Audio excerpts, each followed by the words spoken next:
Good morning. Today is Tuesday, January 7th.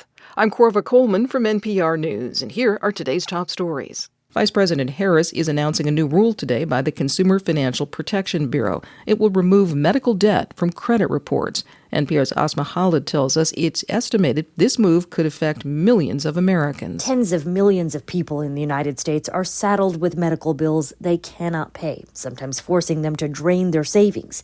Under this new rule, medical debt will no longer be listed on anyone's credit report.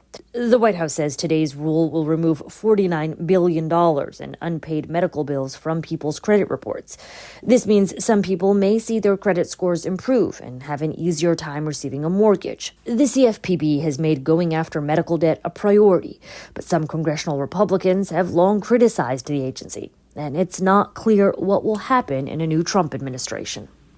Asma Khalid, NPR News. The body of former President Jimmy Carter will be moved from Atlanta to Washington today. The state funeral for the nation's 39th president will take place Thursday at the Washington National Cathedral. Ahead of the service, Carter will lie in state at the U.S. Capitol Rotunda.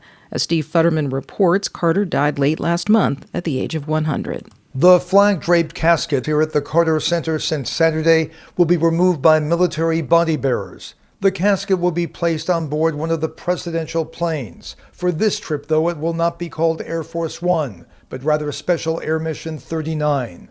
All night long in temperatures near freezing, a steady flow of people continue to walk past the casket. He was truly a man who lived a good life and put people first, and that's what matters. Rachel Gowan brought her 2 young children. It was great to be able to have them see all of the things that he did. Once in Washington, the body will be placed on a horse-drawn caisson and taken to the Capitol, where it will lie in state. The casket will lie on the same catafalque that held the casket of Abraham Lincoln. For NPR News, I'm Steve Futterman in Atlanta. The Biden administration has sent 11 detainees held in the U.S. prison in Guantánamo Bay, Cuba, to Oman. Biden's been trying to close the facility before he leaves office. The Pentagon says all of them are former al-Qaeda members who've been detained for more than 20 years without being charged. NPR's Sasha Pfeiffer says reaction to the decision is coming along political lines. Republicans claim this is like releasing terrorists. Democrats say this should have happened a long time ago. It's a moral stain on America, they say. This is complicated by the new, fresh upheaval in the Middle East because there's some concern these men could end up back on a battlefield somewhere. But remember, national security officials has made the decision these men no longer pose a significant threat. NPR's Sasha Pfeiffer reporting.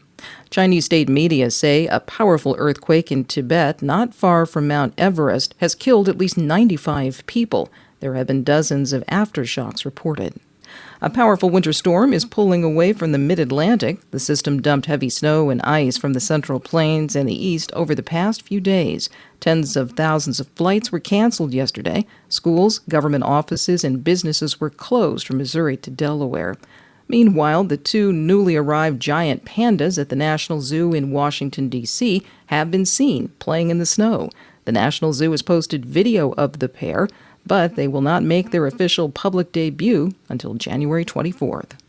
This is NPR News.